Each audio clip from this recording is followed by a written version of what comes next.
እንዴት አላችሁ? እንዴት ቆያችሁላችሁ? እግዚአብሔር ይመስገን። አሜን። እነዚህን ድምጾች መስማት እጅግ በጣም የሚያስደስት ነው። ጌታ እግዚአብሔርን ማመስገን። ቅድም ማሚ ምረት እንደተናገረችው ባለፈው ሳምንት መገኘት አልቻልኩም ነበረ። እግዚአብሔር ደግሞ ረድቶ 15 ቀናት በኋላ ዛሬ ተገናኝተናልና የከበረ ቃሉን አብረን እንድናጠና ይህን ጊዜ ስለሰጠን ጌታን እጅግ አድርጌ አመሰግናለሁ። በጸሎት ተጀምሯልና ወደ የመጽሐፍ ቅዱስ ውይይታችን ሀሳብ እንገባለን። የመጽሐፍ ቅዱስ ውይይት ነው። በጌታ ፍቅር ነው ማሳስባችሁ። መንፈስ ቅዱስ በልባችሁ የሚያስቀምጠውን ሀሳብ ሁሉ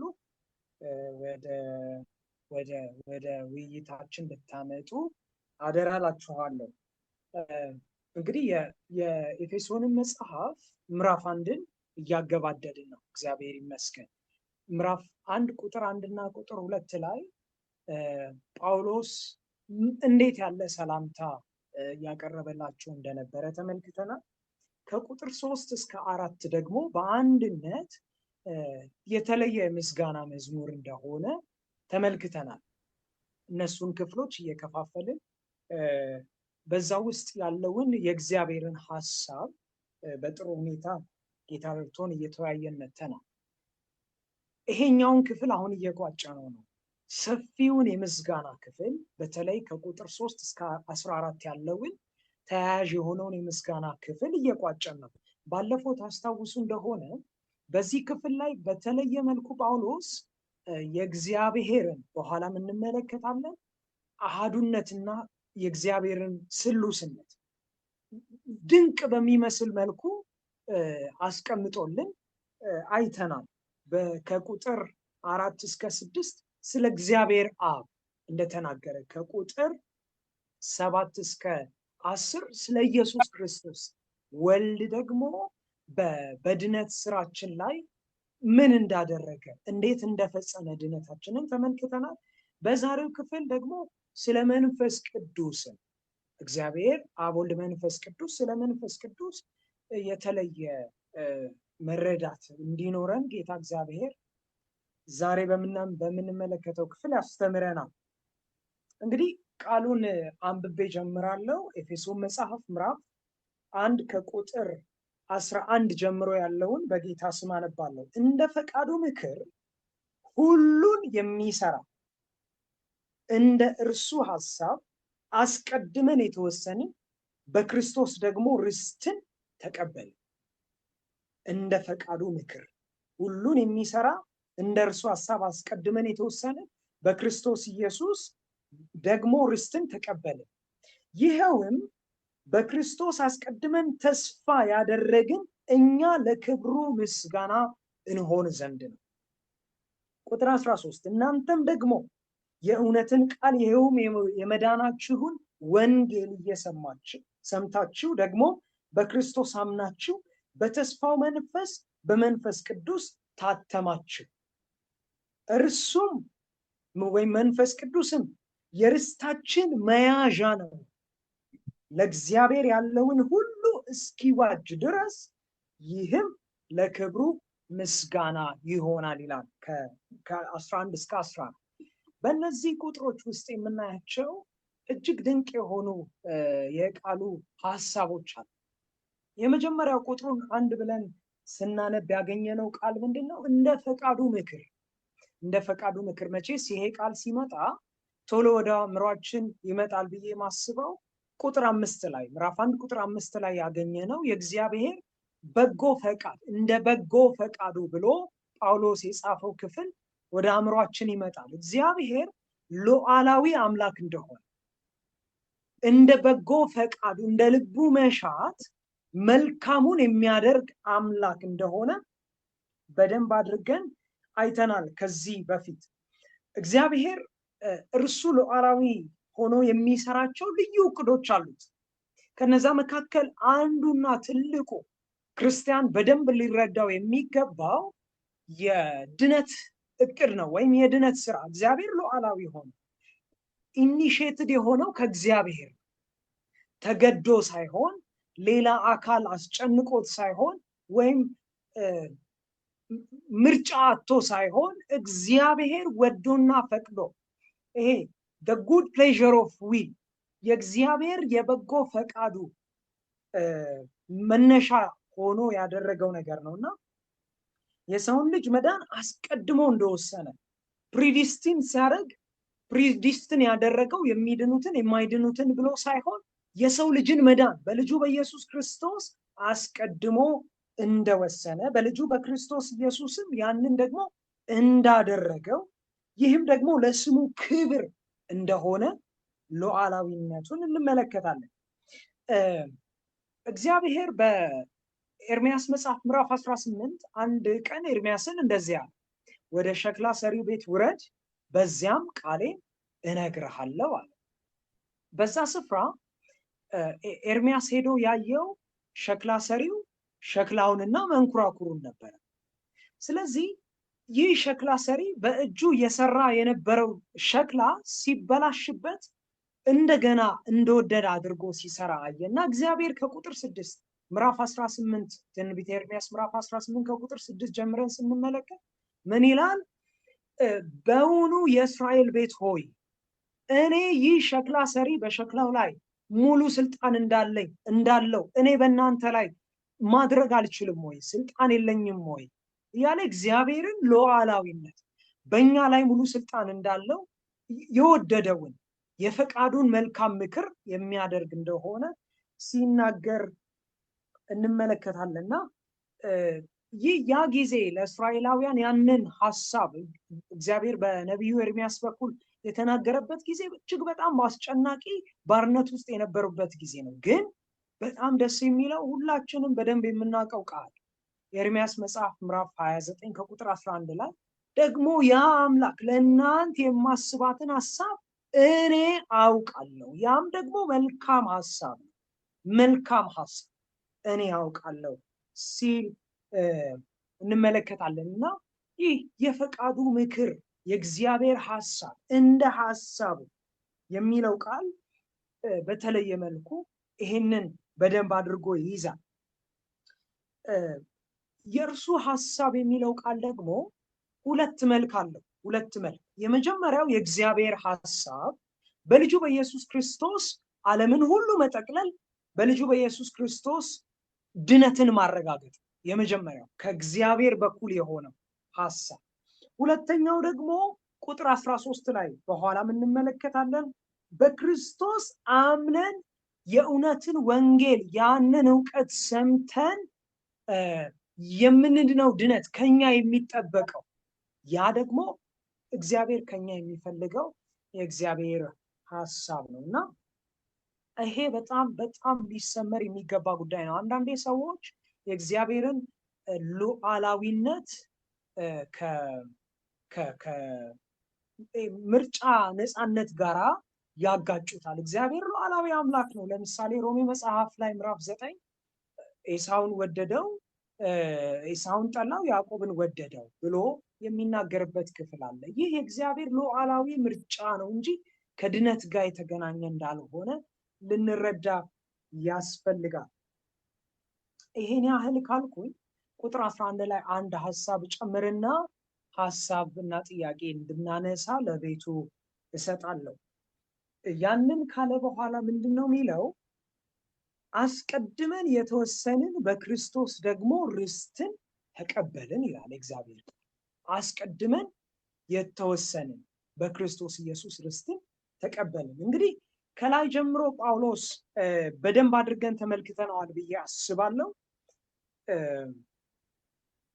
መቀደሳችንን፣ የተመረጥን መሆናችንን፣ አስቀድመን የተወሰንን እንደሆነ፣ ዳግም ልጆቹ መሆናችንን፣ ቤዛነት ያገኘን መሆናችንን፣ የበደል ወይም የኃጢአት ስርየት ይቅርታን ያገኘን መሆናችንን፣ እነዚህ እጅግ በጣም ድንቅ የሆኑ ክርስቲያናዊ እውነቶችን ከተናገረ በኋላ አሁን ደግሞ አንድ ትልቅ ነገር ይጨምራል። ምን ይላል? ወራሾች ሆናችኋል፣ የርስቱ ባለቤቶች ሆናችኋል ይለናል። እና ይሄ በጣም የሚደንቅ ሐሳብ ነው። ያ ደግሞ በአጋጣሚ የሆነ ሳይሆን እግዚአብሔር አስቀድሞ ወስኖት የነበረ በክርስቶስ ኢየሱስ የሚሆኑት የእርሱን ርስት እንዲወርሱ እግዚአብሔር አስቀድሞ የወሰነው እንደሆነ እንመለከታለን።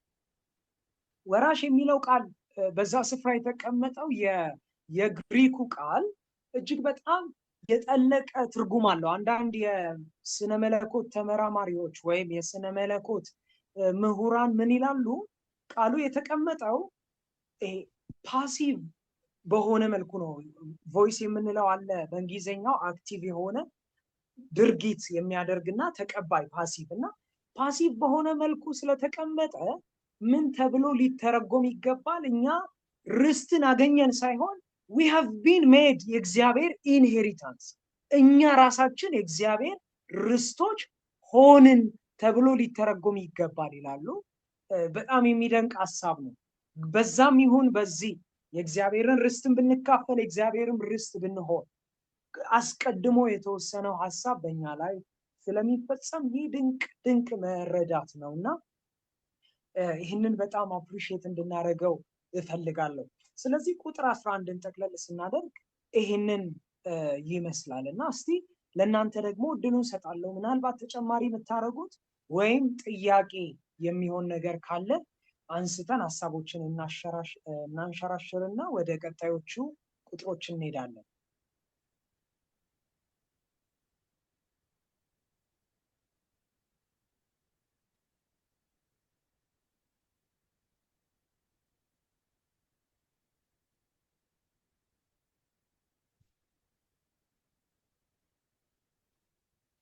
እሺ አለን። ድምጼ ተሰምቷል አይደል? አዎ ይሰማል። እሺ በጣም መልካም። ስለዚህ ቁጥር 12ንም አንድ ላይ እንጠቅልለውና እኔ አንድ ጥያቄ አለኝ። እሺ ጳውሎስ እዚህ ቁጥር 11 ላይ ሁሉም በፈቃዱ ምክር መሰረት እንደሚሰራው እንደ እርሱ እቅድ አስቀድሞ የተወሰነን እኛ ደግሞ በእርሱ ተመርጠናል። እኛ የሚለው እኛ ቀደም ባሉት ቁጥሮች ውስጥ ሁሉም ዓለም ከመፈጠሩ በፊት ከዓለም ከመፈጠሩ አስቀድሞ መርጦናል ይላል። ያ ሁሉም መዳን ለሁሉም ለሰው ዘር የተሰጠ ነው። እግዚአብሔር አንድያ ልጁን ሲልክ የሰው ዘር በሙሉ እንዲድንበት ነው። ነገር ግን እዚህ ጋር አሁን ቁጥር 11 ላይ እኛ ደግሞ በእርሱ ተመርጠናል ይላል። እኛ የምትለዋን ዲፋይን ለማድረግ ፈለኩኝ ማለት ነው። እኛ ስንል እኛ ደግሞ በእርሱ ተመርጠናል አለ ጳውሎስ። እሱንም ራሱን ኢንክሉድ አድርጎ ያስተማራቸውን የመሰከረላቸውን ሲወርድ ሲዋረድ እስካሁን ድረስ ወንጌል ተመስክሮ እኛ ድረስ ደርሷል እና እኛ የምትለዋን እንደው በደንብ አድርገን ዲፋይን ለማድረግ ፈለኩኝ። ምንድነው በእግዚአብሔር የመዳን እቅድ ውስጥ ሁሉም ነው ያለው። በእርግጥ ግን እዚህ ጋር ጳውሎስ እኛ ሲል እነማንን ለመግለጽ ነው ማለት? ጳውሎስ በብዛት ለአህዛብ በወቅቱ አህዛብ ብዙ ተመልሰው ነበር፣ አይሁዶችም ተመልሰው ነበር። ቀደም ባሉት መጽሐፍት ውስጥ እንደውም አይሁዶች ከተመለሱ በኋላ ሁሉ ወደ ኋላ ሄደው እንደገና የራሳቸውን ትምህርት ደግሞ አስገብተው ብዙ ሲሉ ነበር። ጳውሎስ ብዙ ሲያርም ቆይቷል። አሁን ግን እዚህ ጋር እኛ ደግሞ በእርሱ ተመርጠናል ያለው እኛ የምትለዋን ቁጥር እንትን ቃል በደንብ ለማፍታታት ትንሽ ብንችል ብዬ ነው። በጣም በጠቅላላ እዚህ ላይ ስለ መላው ዓለም ሳይሆን ይላል። በዚህ በአንዱ ትርጉም እኔ ባያስኩት ትርጉም ለእግዚአብሔር ጥሪ ምላሽ ለሰጡት ነው። እኛ የምትለዋ ለእግዚአብሔር የመዳን ጥሪ ምላሽ የሰጡት እሷን በደንብ አስረግጬ እንትን ለማለት ነው። እንዴት ነው የገባችሁ እናንተ? እኛ ሲል አሁንም በጅምላ ለመዳን የተጠራ ነው ሁሉንን ወይንስ ይህን ጥሪ የገባን ክርስቶስ ለኔ ክርስቶስ በእኔ ውስጥ የሚለውን እንዲያውም ገላትያ ነው ወይም እንትን ላይ ሮሜ ላይ ሄደን ስናይ ሮሜ ምዕራፍ 5 ቁጥር 6 ላይ ሄደን ስናይ እንደዚህ ይላል፣ ገና ደካሞች ሳለን ልክ ጊዜው ሲደርስ ክርስቶስ ስለ ኃጢአተኞች ሞቷልና ለጻድቃን የሚሞት ሰው ማግኘት እጅጉን ያዳግታል። ለደግ ሰው ሲል ሊሞት የሚደፍር ምናልባትም ይገኝ ይሆናል። ነገር ግን ኃጢአተኞች ሳለን ክርስቶስ ስለኛ ሞተ፣ ይህም እግዚአብሔር ለኛ ያለውን የራሱን ፍቅር ያሳያል ይላል። ይሄንን ፍቅር ያስተዋል አይደለን? እኛ ብለን ራሳችንን መግለጽ እዚህ ውስጥ ራሳችንን መክተት የምንችለው ይሄንን ፍቅር ኤንድለስ ፍቅር ይሄ ወሰን አልባ ለገደሉት ለሰቀሉት ያሳየውን ፍቅር የምናስተውል ከሆነ የምንቀበል ከሆነ እኔም በመስቀል ላይ ከቸነከሩት አንዷ ነኝ ኃጢአተኛ፣ ይህን ፍቅር ለኔ ያሳይቷል ብዬ ይሄንን ስቀበለው አይደለም እኛ የሚለው ውስጥ ራሴን ኢንክሉድ የማረገው። ገላትያ ምዕራፍ 4 ቁጥር 4 ላይም እንደዚሁ ይገልጸዋል። ምዕራፍ 4 ቁጥር 4 ላይ ለነማን ኢየሱስ ክርስቶስ ነፍሱን እኛ ማለት እነማን እንደሆነ፣ ነገር ግን የተወሰነው ዘመን በደረሰ ጊዜ እግዚአብሔር ከሴት የተወለደውን ከሕግ በታች የተወለደውን ልጁን ላከ። ይህም ይላል ቁጥር 5 ላይ የሆነው የልጅነትን መብት እናገኝ ዘንድ ከሕግ በታች ያሉትን ለመዋጀት ነው። ቁጥር 6 ልጆቹም ስለሆናችሁ እግዚአብሔር አባ አባት ብሎ የሚጮኸውን የልጁን መንፈስ ወደ ልባችሁ ላከ። የዚህን ጊዜ ነው እኛ ወደሚለው ውስጥ ራሳችንን ልንከት የምንችለው ለማለት ፈልጌ ነው። የተወሰንን እኛ ደግሞ በእርሱ ተመርጠናል። መመረጣችንን የምናውቅ ሲሆን ነው እንግዲህ ይሄንን ለመጨመር ነው። ምናልባት እኛ የምትለዋ እንዴት አስተዋል ነው የምትለዋን ነገር እንደገና ብናያት ደስ ይለኛል። እንደኔ በዚህ ላይ ለመናገር ከፈለጋችሁ እድሉን ለመስጠት ነው። እኔ እኛ የምትለዋ ነገር በጣም ኮንሰርን አድርጋኛለች። እኔንም ኢንክሉድ እንዲያደርግ ከመመኘት የተነሳ ይሄን ለማለት ነው። ቴንኪው። አሜን አሜን። ጌታ እግዚአብሔር ይባርክሽ ማሚ። በጣም መልካምና ትልቅ ሀሳብ ነው።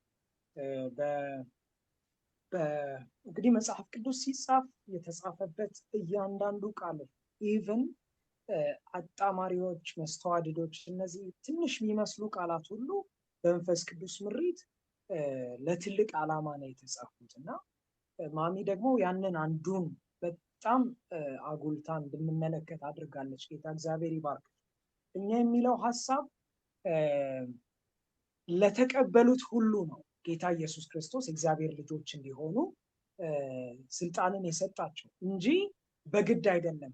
ግን ጥሪው፣ ፍቅሩ፣ ሞቱ፣ የድነት እቅዱ ለዓለም ሁሉ ነበረ በክርስቶስ ኢየሱስ በኩል። ስለዚህ እኛ ብሎ ጳውሎስ ሲናገር ያንን ነው አስቀድሞ እግዚአብሔር የወሰነውን ያንን አምነው የተቀበሉ ቁጥር 13 ላይ ወደ ኋላ ስንቀጥለው ያንን ይናገራል። እናንተም ደግሞ ሰምታችሁ አምናችሁ በመንፈስ ቅዱስ ታተማችሁ፣ እነዚያ እግዚአብሔር ርስቶች ናቸው፣ እግዚአብሔርንም ርስት ተቀብለዋል ብሎ ያረጋግጣልና ለሁሉ ሳይሆን እኛ የሚለው በትክክልም በዚህ አይነት መልኩ መመልከት እንችላለን። ሌላ ተጨማሪ በዚህ ላይም ሀሳብም ጥያቄም የሚያነሳ ሰው ካለ አይ ቲንክ ቦክስ ላይ የተጻፈ ጥያቄ አንድ አለ። ኦኬ እሺ። ጥያቄ ለርስት ለአብርሃም እስራኤልም ለያዕቆብም እግዚአብሔር ርስትና መማረጥ ተያያዥ ናቸው። ኦኬ ስለ ርስት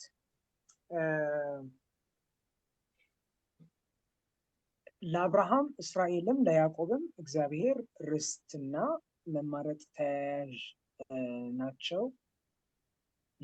ጥያቄውን በደንብ አላገኘሁትም ሳምሪ፣ ምናልባት በድምጽ ማስረዳት ከቻልሽ። አዎ እችላለሁ ዳጊ። በሀሳቡ ላይ ያንሸራሸርክ የነበረውን ስለ ርስትና ስለ መመረጥ ሌሎችም የመጽሐፍ ቅዱስ ክፍሎችን እንዳስብ አድርጎኝ ነው እና የመረጣቸውን እግዚአብሔር የኔ የሚላቸውን ህዝቦች እስራኤላውያኖችን ራሱ በመረጠላቸው ርስት ነው ያደረሳቸው። እግዚአብሔርም እንዲሁም ለአብርሃምም የመረጠለትን ቦታ ርስትን ያወረሰው ከአህዛብ ወገኖችም እንዲለዩ የተለያዩ ክፍል ላይ የመረጣቸውን ርስትን ይሰጣቸዋል እና በዚህ ክፍል ላይም መመረጥና ርስት ተያያዥነት አላቸው ወይ? እግዚአብሔር ለሚመርጣቸው ነው ርስትን ሲሰጣቸው፣ እንዲለዩ ለሱ እንዲሆኑ ነው የሚሰጣቸው ሁል ጊዜ። ስለዚህ የሚመርጣቸውን ነው ርስትን የሚሰጣቸው የሚለውን አንድ ላይ አያይዘን ማየት እንችላለን ወይስ ነጣጥለንም ማየት እንችላለን? ብዙ ጊዜ ታሪኮች ርስትን እግዚአብሔር በልዩ ሁኔታ ነው የሚሰጠው። ቦታንም ሲሰጣቸው ብዙ ክፍላችን ላይ እናያለን። ርስትን፣ ስፍራን ለእግዚአብሔር የተለየ ነገር ተደርጎ ቦታን ሲሰጥም ልዩ አይነትም ትርጓሜም አለው እና ለእኛ ላለነው ለአሁን ክርስቲያኖችስ ሰማያዊ ርስታችን ነው የሚለን እና የሚሰጠን። በዚህ ላይ እግዚአብሔር ለምን ርስትን በልዩ ሁኔታ ተመለከተውስ? መመረጥንም ከርስት ጋር እንዴት ተያያዙ የሚለው ትንሽ ብታብራራልን ብዬ ነው። አመሰግናለሁ። እግዚአብሔር ይባርክሽ ሳምሪ። በጣም ጥያቄውን ሰምተነዋል፣ ግልጽ ነው። እስቲ የተወሰኑ የመጽሐፍ ቅዱስ ክፍሎችን ፈጠን ብዬ ለማንበብ ልሞክር። ከርስት ጋር በተገናኘ በተለይ በብሉይ ኪዳን ዘዳግም መጽሐፍ ምዕራፍ 4 ከቁጥር 20 ላይ እናንተም ሰዓቱንም ለመሻማት እየከፈታችሁ አንብቡ። ዘዳግም መጽሐፍ ምዕራፍ 4 ከቁጥር 20 ላይ እንደዚህ ይላል፣ እናንተን ግን እንደ ዛሬው ሁሉ የርስቱ ሕዝብ ትሆኑለት ዘንድ እግዚአብሔር ወስዶ ከብረት እቶን ከግብፅ አወጣችሁ። እስራኤላውያን ዘዳግም እዛው 32ኛው ምዕራፍ ከቁጥር 9 ላይ ያለውን ሐሳብ እንመልከት። የእግዚአብሔር እድል ፈንታ ሕዝቡ ነው። የእግዚአብሔር ርስቱ ሕዝቡ ነው። ያዕቆብም የርስቱ ገመድ ነው ይላል። ይህንን በደንብ ያዙ። መዝሙረ ዳዊት 33 ላይ መዝሙረ ዳዊት ፈጠን ምለው ከሰዓቱም ጋር ለመሻማት ነው። ለእናንተም የተወሰነ ማብራሪያ እንዲሆን ነው። መዝሙር 33 ከቁጥር 12 እግዚአብሔር አምላኩ የሚሆንለት ሕዝብ ምስጉን ነው፣ እርሱ ለርስቱ የመረጠው ሕዝብ። ሌላ አንደኛ ነገሥት ላይ ደግሞ አንድ ጥቅስ የመጨረሻ እንመለከትና ሐሳቡን ለቤቱ ሰጣለሁ። አንደኛ ነገሥት ምዕራፍ 8 ከቁጥር 51 አንደኛ ነገሥት ምዕራፍ 8 ከቁጥር 51 እንደዚህ ይላል፣ ከግብፅ ምድር ከብረት እቶን ውስጥ ያወጣሃቸው ሕዝብህና ርስት ናቸውና አለ ሲጸልይ ሰለሞን። ከግብፅ ምድር ከብረት እቶን ውስጥ ያወጣሃቸው ሕዝብህና ርስት ናቸው። እነሱ ራሳቸው ፕራክቲካሊ እግዚአብሔር በምድር የሚሰጣቸው ርስት የሆነ ቦታ ነበረ፣ ደርሰው የወረሱትም ነበረ። ይሄ ያለፈ ታሪክ ነው። ሰለሞን ሲጸልይ ግን እነሱ ራሳቸው ሕዝበ እስራኤላውያን ራሳቸው ሕዝብህና ርስት ናቸው፣ ያንተ ኢንሄሪታንስ ናቸው ብሎ ሲናገር እንመለከታለንና ይሄንን ከመመረጥ ጋር እንዴት እናገናኛለን? በአዲስ ኪዳኑ ደግሞ እግዚአብሔር ርስት የሚለው የተለየ ሕዝብ ፊዚካሊ እንደ እስራኤላውያን አለ ወይ? ይህንንም ጨምረን ሰፋ አድርገን ብንወያየው በጣም መልካም ይመስለኛል። አሁን ያነበብናቸው ጥቅሶች የሆነ ሐሳብ ይሰጣሉ ብዬ አስባለሁ። እስቲ ድሉን አሁንም ለቤቱ ሰጣለሁ።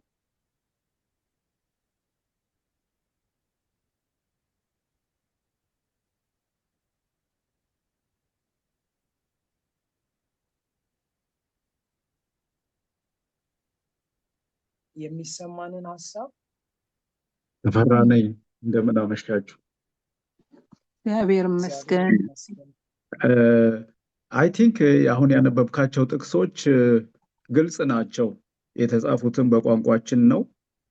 ርስት ማለት ንብረት ነው። እንግዲህ ርስቴ ናቸው ሲል ንብረቱ ናቸው። እሱ የእሱ ሰዎች የእሱ ህዝቦች ናቸው።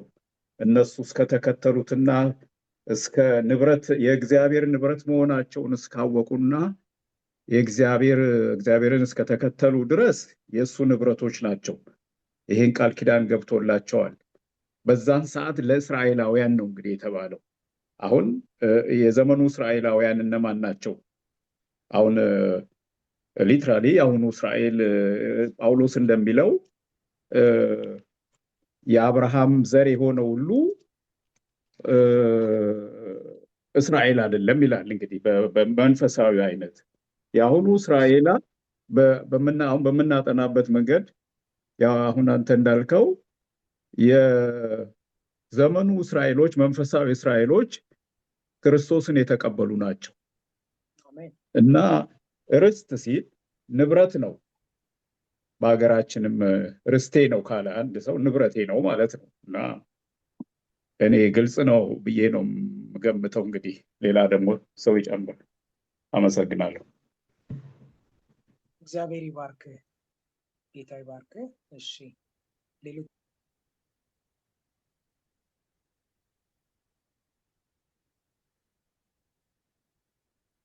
እኔም መናገር ከተፈቀደልኝ አንድ ጊዜ ልናገር። ሌላ ይናገር ሰው እድሉን መጀመሪያ ልስጥና እጅ ስለማላይ ነው እንግዲህ እኔ ልናገር ያልኩት ጊዜ ለመቆጠብ። እሺ ማሚ፣ በዚህ በርስት ምክንያት እንግዲህ መጀመሪያ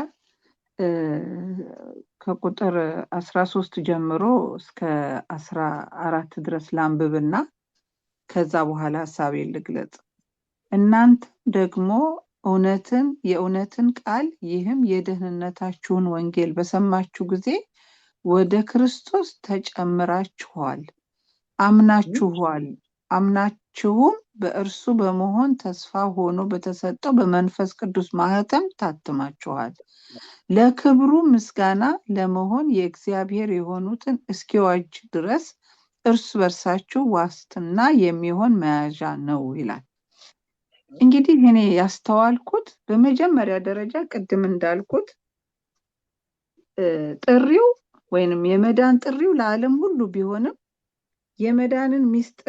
ለመዳን ሚስጥር ምላሽ የሰጡት ማለትም በሌላ አነጋገር ከግንዱ ጋር ለተጣበቁት የክርስቶስን ደም የመዳናቸው ሚስጥር እንደሆነ ያመኑት እነዚህ በዚህ በርስት ውስጥ የተጠቃለሉ ናቸው።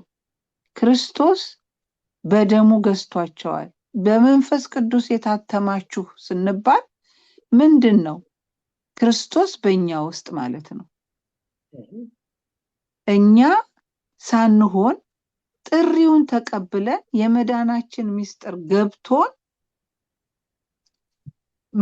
እኛ ራሳችንን ከሱ ጋራ በመስቀል የሰቀልን ማለት ነው። እኛነታችን ቀርቶ ክርስቶስ በእኛ ውስጥ ያለ፣ ያ ማለት እኛ የራሳችን ሳንሆን የክርስቶስ ነን ማለት ነው። ያኔ ንብረትነቱ እግዚአብሔር በልጁ ደም እኛን ዋጀን ማለት ነው። ይሄ በመንፈስ ቅዱስ እይታ ስናየው ልክ አንድ ሰው አንድ ገንዘብ አውጥቶ ንብረት እንደሚገዛው ያ ርስት እንደሆነ መሬት ገዛ ማለት ርስቱ ሆነ ነው። እኛ ግን የመዳን ሚስጥር ሲገባን ነው የክርስቶስ ወይንም የእግዚአብሔር ርስቶች የምንሆነው። እንደዛ ነው። ያ ደግሞ በህይወታችን ላይ መንፈስ ቅዱስ ሲቆጣጠር ነው። በክብሩ ምስጋና ለመሆን የእግዚአብሔር የሆነን እስኪዋጁ ድረስ እርስ በርሳችን ዋስትና የሚሆንን መያዝ ነው። ምንድነው የምንይዘው? መንፈስ ቅዱስ ሲታተምብን ማለት ነው። ይሄን ለማለት ፈልጌ ነው። እኛ የእሱ ርስት የምንሆነው መዳናችንን ስንቀበል ነው እና ይሄ ነው የእግዚአብሔር ርስቶች የሚያደርገን ለማለት ነው። እሺ ጌታ እግዚአብሔር ይባርክሽ ማሚ። ሌላ ተጨማሪ የሚያደርግ ሰው ርስትን ደግሞ በተለየ መልኩ ከመመረጥ ጋር ለተመረጡት ብቻ ነው ወይ ርስት የሚሰጠው? ከዛ በፊት በብሉይ ኪዳን ለነ አብርሃም ለነ ያዕቆብ እግዚአብሔር ለመረጣቸው ነው ርስትን የሰጠው። አሁንስ የሚለውንም የነካን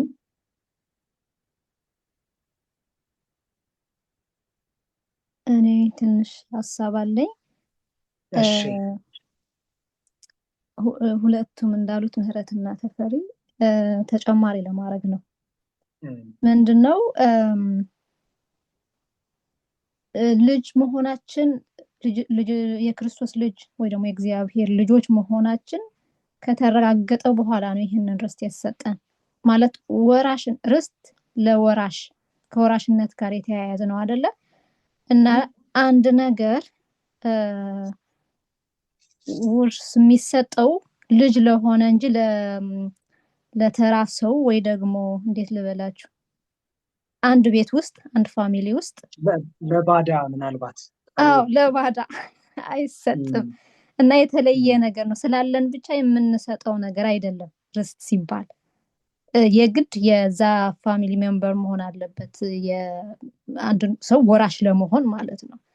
እና ይህንን ነው እያለ ያለው። እንደዛማ ባይሆን እግዚአብሔር ሁላችንንም እኮ ፈጥሮናል። በክርስቶስ ላመኑትም ለተቀበሉትም ላልተቀበሉትም ፈጣሪያችን እግዚአብሔር ነው። ልዩነት እያመጣ ያለው ምንድነው? ለተቀበልነው ይህንን ርስት እናገኛለን፣ ላልተቀበሉት ደግሞ አይሆንም እንጂ በፈጣሪነትማ ቢሆን ሁሉም የእግዚአብሔር እጅ ስራ ነው። እና ከመመረጥ ጋር ተያይዞ ደግሞ ቁጥር 11 ላይ ያለው ቅድም በውስጤ ሲመላለስ ነበረ። ምንድነው? ሁሉን ነገር በራሱ ፈቃድ የሚሰራ እግዚአብሔር ይላል። እኔ በያዝኩት ትርጉም ሲጀምር ሁሉን ነገር በራሱ ፈቃድ የሚሰራ እግዚአብሔር። አሁን ሲጀምረው ምን ይመስላል? በራሱ ፈቃድ በራሱ ሐሳብ የሚያደርግ ከሆነ የኛ ፈቃድ ምን መችና እንዴት ነው ታዲያ የሚፈጸመው? ይሄ ዲክታተርሺፕ የሚያስብል ባህሪ ያለው ያስመስለዋል። ግን ስንቀጥለው ሁሉን ነገር በራሱ ፈቃድ የሚሰራ እግዚአብሔር አስቀድሞ ባቀደልን መሰረት በክርስቶስ አማካኝነት የእርሱ ወገኖች እንድንሆን መረጠን። ምርጫው ነው እንጂ ያደረገ ግን ከኛ ምላሽ የፊድባክ የመስጠት እና ያለ መስጠት የኛ እጣ ፈንታ ነው። ኦኬ ብለን ስንቀበል ስናረጋግጥ ይህንን ውርስና ርስት የተባለው ይደርሰናል። ካልሆነ ደግሞ ይቀራል ማለት ነው። ስለዚህ የሱ ፈቃድ እኛ ላይ በኃይል ወይ በተጽዕኖ አይሆንም። ከሁለቱም ሳይድ ሲሆን ነው ይህንን ውርስ የምናገኘው። አመሰግናለሁ። አሜን። እግዚአብሔር ይባርክሽ እህታችን። አንድ ጥቅስ እናንብብ። ሮሜ መጽሐፍ ምዕራፍ 8 ምናልባት ተጨማሪ የሚያደርግ ሰው ካለ አሁንም እድሉን እንሰጣለን።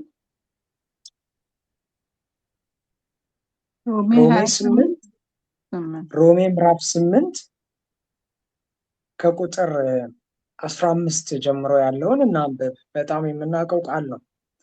ሮሜ 8 ከቁጥር 15 አባ አባት ብለን የምንጮህበትን የልጅነትን መንፈስ ተቀበላችሁ እንጂ እንደገና ለፍርሃት የባርነትን መንፈስ አልተቀበላችሁምና የእግዚአብሔር ልጆች መሆናችንን ያ መንፈስ ራሱ ከመንፈሳችን ጋር ይመሰክራል። ልጆች ከሆንን አሁን በደንብ ከመመረጥ ጋር ከላይ ጀምሮ በኤፌሶን መጽሐፍ ምዕራፍ 1 ያጠናነውን ሐሳቡን እንዳንረሳ፣ ኮንቴክስቹዋል የሆነ ሐሳቡን እግዚአብሔር አስቀድሞ ሲመርጥ በተለየ መልኩ ለድነት ለጥፋት ሳይሆን እግዚአብሔር አስቀድሞ የወሰነው በክርስቶስ የዘላለምን ሕይወት የሚያገኙ በማመን እንደሆነ እዚህ ጋር ደግሞ ያንን የሚያደርጉ የእግዚአብሔር ልጆች እንደሚሆኑ ኤፌሶን መጽሐፍ ምዕራፍ 1 ላይ ከቁጥር 5 6 7 ላይ ተመልክተናል። ልጆች ከሆንን ይላል ሮሜ መጽሐፍ ላይ ጳውሎስ ቁጥር 16 ላይ የእግዚአብሔር ቁጥር 17 ላይ ልጆች ከሆንን ወራሾች ደግሞ ነን፣ ማለትም የእግዚአብሔር ወራሾች ነን ይላል። እንደውም በጣም የሚገርመው አብረንም ደግሞ እንድንከብር አብረን መከራ ብንቀበል ከክርስቶስ ጋር አብረን ወራሾች ነን ይላል። ስለዚህ ወራሽ ለመሆን ወይም ርስት ለመሆን ወይም ርስትን ለማግኘት አስቀድሞ የሚመጣ ነገር አለ። ልጅ መሆን አስፈላጊ ነው። መጨረሻ ላይ የታችን አስኳል እንዳስቀመጠችው ልጅ ያልሆነ ሰው በህግም ብንሄድ በባህልም በካልቸራልም ብንሄድ ወራሽ የመሆን መብት የለውም፣ ርስት ተካፋይ አይሆንም።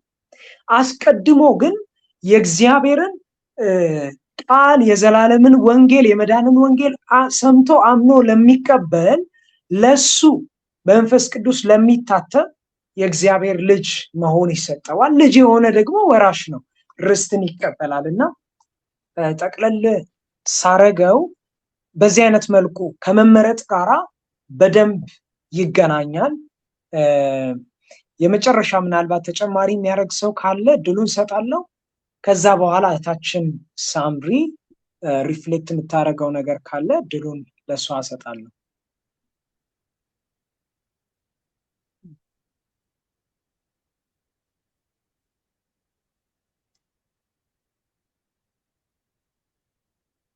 እሺ ሌላ ሰው እያየው አይደለም።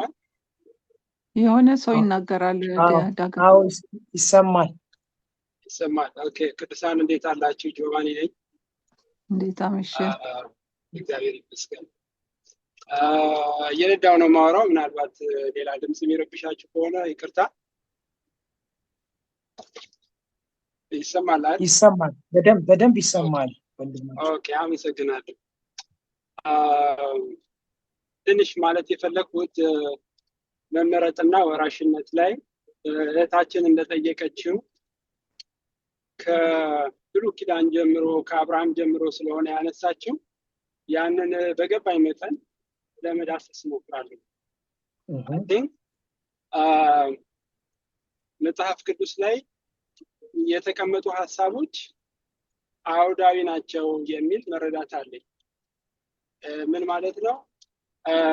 በዛ ጊዜ ለምሳሌ በብሉይ ኪዳን ዘመን የተጻፈበት አውድ አለ።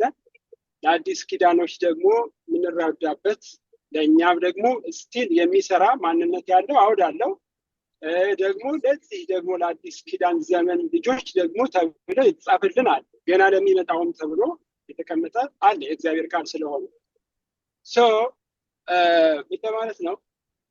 እግዚአብሔር ኤክሰፕሽናሊ የሚፈልገውን ነገር እንዲገልጡለት የሚመርጣቸው ሰዎች አሉ። ለምሳሌ እህታችን እንደገለጠችው አብርሃም የተመረጠበት ሁሉም ሰው አይመረጥም። ደግሞ የሚታይ የሚዳሰስ ነገር ላይ እግዚአብሔር ራሱን እንዲገልጥ ለመግለጥ ሲፈልግ የሚመርጥበትን ሁሉንም ሰው አይመርጥም፣ በሁሉም ዘመን አይሆንም። ስለዚህ መጀመሪያ እግዚአብሔር ሲመርጥ አልቲሜት ዋናው ነገር ምንድነው? እርሱን ራሱን እንድንወርስ ነው። ባህሪውን እንድንወርስ ነው። ያዘጋጀልን ነገር እንድንወርስ ነው። እሱም የዘላለም ሕይወት ነው። መጀመሪያ ርስት ከዘላለም ሕይወት በላይ ያለ አይመስለኝም። አብርሃምን ከዛ አውጥቶ ወደማሳየህ ምድር ወስዳለሁ ያንን ብሎ ፕሮሚስ ሲገባለት ለምንድነው ያን አካባቢ የመረጠው ብለን ስንል ወደኋላ ተመልሰን እግዚአብሔር እስራኤላውያንን የመረጠበትን ለምን ብለን መጠየቅ ይኖርብናል። እግዚአብሔር ራሱን ሪቬል ለማድረግ ሲፈልግ ለሰው ልጅ ራሱን መምረጥ ሲፈልግ የሆነ ህዝብ መምረጥ ነበረበት። ያንን ህዝብ ርስቴ ነው ያለበትና ዛሬ እኛ ርስቴ ነው እግዚአብሔር ርስቶቼ ናችሁ ብሎ የሚልበት መንገድ አንድ ነው። ግን በየዘመኑ የመረጠበት ማንነት ግን ይለያል። አሁን ደግሞ ለኛ በአዲስ ኪዳን ዘመን ርስት ናችሁ ማለት ርስት አዘጋጅቼላችኋለሁ ወይም የምንወርሰው ርስት አለ ብሎ ሲል ከዘላለም ሕይወት ጋራ የተገናኘ እንጂ ከሆነ አካባቢ ጋራ የተገናኘ አይመስለኝም። ለምሳሌ ያን ማለት የፈለጉት አብርሃም የተመረጠበት ውጣ የተባለበት ወይም እስራኤላውያን የተመረጡበት እግዚአብሔር ራሱን ሊገልጽ የተጠቀመበት መንገድ ዛሬ ኢትዮጵያውያንን ወይ አሜሪካውያንን ወይ ምናምንን መርጦ የሚያስኬድበት አይነት አይደለም። ያ ለዛ ዘመን የተመረጠ ነው። ግን የሚገባኝ መመረጥ እውነት ነው። እናንተ እያወራችሁ እኔ እየነዳሁኝ ነው፣ በዝናብ ውስጥ ነው እየነዳ ያለሁትና እግዚአብሔር መመረጥን ለሁሉ አስቀምጧል። እህታችን አስኳል እንዳስቀመጠችው በመጽሐፍ ቅዱስ እንደሚናገረው የልብ መዘጋጀት ከሰው ነው፣ የምላስ መልስ ግን ከእግዚአብሔር ነው ይላል እና የሰው ድርሻ የቱ ጋር ነው የሚለውን እህታችን አስኳል ስታስቀምጥ ነበር እና ስለዚህ መመረጥ ለሁሉም ነው ስንል ክርስቶስ የሞተው ለሁሉም ነው። እንግዲህ መመረጥንና ርስትን የምናገናኘው ያኛ አዲስ ኪዳን ሰዎች እኔ በገባኝ ከሆነ ከዘላለም ሕይወት ጋር ነው ብዬ ነው የምወስደውና ይህ ደግሞ ለተመረጡት ነው። ክርስቶስ ለሁሉም ነው የሞተው፣ ግን መጽሐፍ ቅዱስ ሲናገር ደግሞ ለተቀበሉት ስለሚል ምክንያቱም እግዚአብሔር ለሰው ልጅ የሰጠው ምንድነው በራሳችን መወሰን እንድንችል የሰጠን መብት አለና ያንን ተጠቅመን ያተዘጋጀልን የዘላለም ሕይወት እና ርስት ልንወርስ እንችላለን ብዬ እላለሁኝ። ስለዚህ በብሉይ ኪዳን ጊዜ የተመረጡ ሰዎች የተመረጡበት አውድና ዛሬ በአዲስ ኪዳን ዘመን ከክርስቶስ በኋላ የታወጀው የዘላለም ሕይወት ርስትነት ጉዳይ እንደየአውዱ ሊታይ ይገባል የሚል ሀሳብ ለማስቀመጥ ነው። አመሰግናለሁ። አሜን አሜን። ጌታ እግዚአብሔር ይባርክ ወንድማችን። ሳምሪ ወደ አንቺ እመጣለሁ። አዎ ዳጊ፣ አይ ቲንክ ጥያቄው በደንብ ተመልሶልኛል። እግዚአብሔር ይባርካችሁ።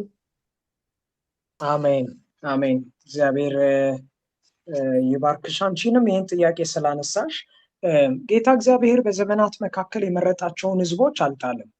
ጳውሎስ ሐሳቤን ስጠቀልል ይህንን ራሱ ሲያረጋግጥ አይሁዳውያን ያኔ እስራኤላውያን ፊዚካሊ ተመርጠው ነበረ፣ ግን አሁንም ስቲል ምክንያቱም የኤፌሶን መጽሐፍ ባለፈው ስናወራ ትልቁ ሐሳብ በክርስቶስ አንድነት ኢን ክራይስት አንድነት በአሕዛብና በአይሁዳውያን መካከል እንደመጣ የሚናገር መጽሐፍ ነው ብለናልና እግዚአብሔር አይሁዳውያንንም እንዳልተወ እግዚአብሔር ወደ ርስቱ እንዳደረሳቸው ጳውሎስ ሮሜ መጽሐፍ ምዕራፍ 11 ከቁጥር 1 ላይ ሲናገር እንደዚህ ይላል።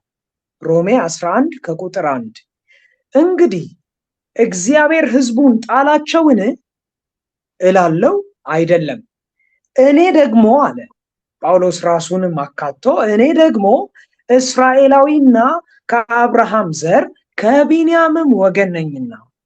ስለዚህ እግዚአብሔር ሕዝቡን ጣለ አልጣለም። መለስ ብለን ጥቂት ወደ ኋላ ስንሄድ እኮ ሮሜ መጽሐፍ ምዕራፍ 4 ላይ ምን ብልጫ አለው አይሁድ መሆን ምን ብልጫ አለው እያለ ያወራ ጳውሎስ ነው። አሁን ደግሞ እግዚአብሔር እነሱንም አልጣለም፣ ደግሞ በክርስቶስ ይህንን የዘላለምን መዳን አምነው ለተቀበሉት ሁሉ እግዚአብሔር ልጆቹ እንዲሆኑ ስልጣንን ሰጣቸው። ያ ብቻ ሳይሆን ርስትን ደግሞ ሰጣቸው ብሎ ይናገራል እና እግዚአብሔር በዚህ አይነት መልኩ በእውነት በእኛም ህይወት ስለሰራ በክርስቶስ ኢየሱስ ድነታችንን ፈጽሞ ደግሞ ርስት የሆነውን ህይወት ስለሰጠን ጌታ እናመሰግናለን። ቁጥር 13 እና 14ን አነብና ትንሽ ቅድምም ገፋ አድርገን 10 ደቂቃ ገፋ አድርገን የጀመርነውና ኤፌሶን 1 13 እና 14ን የተነካካ ሐሳብ ስለሆነ አንድ ላይ እንቋጫለን። እናንተም ይላል ከላይ ያለውን በክርስቶስ አስቀድመን ተስፋ ያደረግን ለእርሱ የክብሩ ምስጋና እንሆን ዘንድ ነው ካለ በኋላ እናንተም ደግሞ የእውነትን ቃል ይኸውም የመዳናችሁን ወንጌል ሰምታችሁ ደግሞም በክርስቶስ አምናችሁ በተስፋው መንፈስ በመንፈስ ቅዱስ ታተማችሁ። ቁጥር 13 ቁጥር 14 እርሱም የርስታችን መያዣ ነው። ለእግዚአብሔር ያለውን ሁሉ እስኪዋጅ ድረስ ይህም ለክብሩ ምስጋና ይሆናል ይላል። ክብር ለእግዚአብሔር ይሁን። ምንድነው ምዕራፍ 1 ቁጥር 13 ላይ ምንድነው እየተናገረ ያለው? የእምነትን ትክክለኛ ሐሳብ ጳውሎስ እያስቀመጠ ነው። ምን አድርጋችሁ አለ? በመጀመሪያ ሰምታችሁ የሰማችሁትን ደግሞ አምናችሁ፣ ያንን አምናችሁ ስትቀበሉ መጨረሻ ላይ በመንፈስ ቅዱስ ታተማችሁ አለ። በጣም የሚገርም ሐሳብ ነው። እንግዲህ ከላይ ጀምረን ያየነውን የጳውሎስን ይህንን የደብዳቤውን ሐሳብ ስንመለከት እግዚአብሔር በሉዓላዊ ጸጋው የድነትን ዕቅድ አስቀድሞ ሲወስን እንመለከታለን። በልጁ በኢየሱስ ክርስቶስ ደግሞ ኢየሱስ ክርስቶስ ድነታችንን በደሙ በኩል ሲፈጽም እንመለከታለን። አሁን ሶስተኛውን የመለኮት አካል የሆነውን መንፈስ ቅዱስን ደግሞ ያመጣና ሐሳባችንን ወደሱ እንድንወስድ ያደርግና ያንን የሰማነውን አምነን የተቀበልን፣ አምነን ስንቀበል በመንፈስ ቅዱስ እንታተማለን። መታተም እንግዲህ ማህተም የሚለው መታተም፣ እነዚህ ቃላቶች በጣም ከኛ ጋራ ፋሚሊያር ናቸው ብዬ አስባለሁ።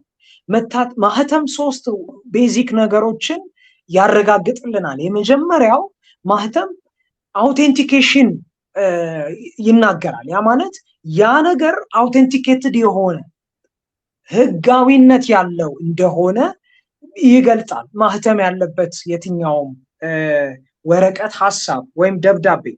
ሁለተኛው ደግሞ የአንድ ባለቤትነትን የሚገልጥ ነው።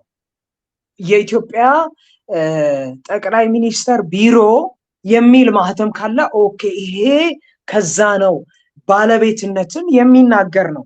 ሶስተኛው ደግሞ በማህተም የታተመ ነገር በጣም ሴኪውርድ ነው። የክርስቶስን ምንድነው መቃብር እናስታውሳለን አይደል? ጌታ ኢየሱስ ክርስቶስን ከተቀበረ በኋላ በድንጋይ አስቀምጠው አተሙት ይላል። በቃ ስጋውን ማንም እንዳይወስድ በራሳቸው ቤት ሴኪውር ማድረጋቸው ነው።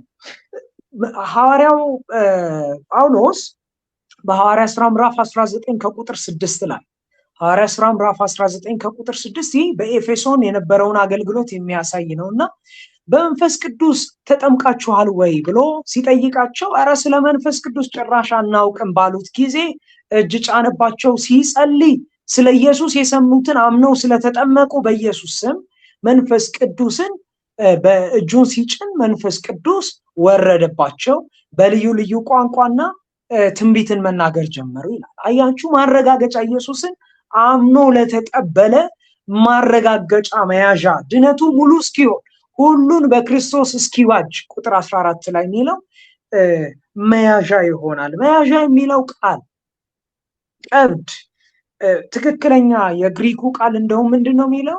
ሙሉ ክፍያው ገና ከፊት እንደሆነ የሚያረጋግጥ አሁን ግን መያዣ መተማመኛ የሚሆን ክፍያ ነው ይላል።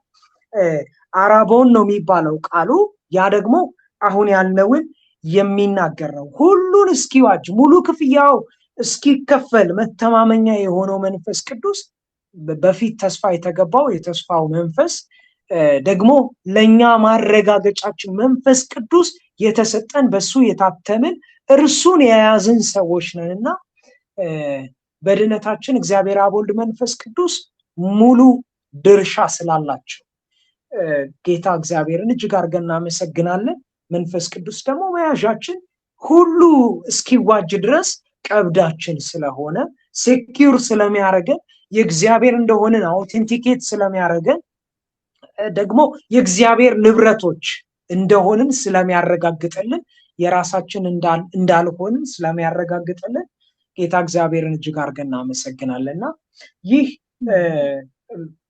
ሙሉ የመጀመሪያው የምስጋና ክፍል ከቁጥር 3 እስከ 14 ያለው ሙሉ ሐሳብ ነው።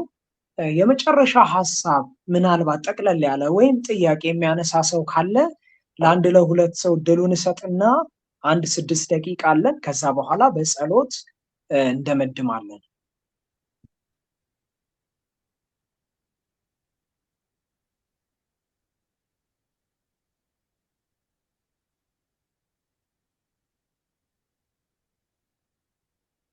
መልካም በሆነ መልኩ ነው ዛሬ የተብራራው ወይንም የተወያየ ነው። ምናልባት ጥያቄ ካለ ለሚቀጥለው ሳምንት ማሳደር እንችላለን። ያ በትክክል እሺ። ጥያቄ ማሳብም እስካሁን ምናልባት ያልተሳተፍን ሰዎች እሺ፣ ድምጽ እየሰማሁ ነው።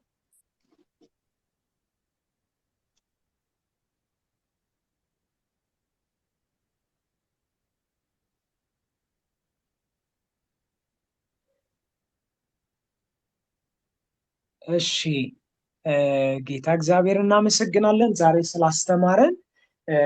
በተለየ መልኩ ጳውሎስ በእስር ቤት ሆኖ እንደዚህ ያለ የከበረ የምስጋና ቃል በጌታ በኢየሱስ ክርስቶስ ከዘላለም በፊት የታቀደው የድነት እቅድ በክርስቶስ ኢየሱስ የተፈጸመ ደግሞ በመንፈስ የታተመ ያለቀ እኛ አምነን በመቀበላችን የዘላለም ርስት ወራሾች እንድንሆን ያደረገ ስለሆነ ይህንን እያሰብን ሁሌ እግዚአብሔር እንድናመሰግነው ደግሞ እንደሚገባው እንድንኖር ጌታ እግዚአብሔር ይርዳን። አጭር ጸሎት እኔ ላርግና የትምህርቱን መቋጫ ለማሚ ምህረት ጊዜውን ሰጣለሁ። እንጸልይ።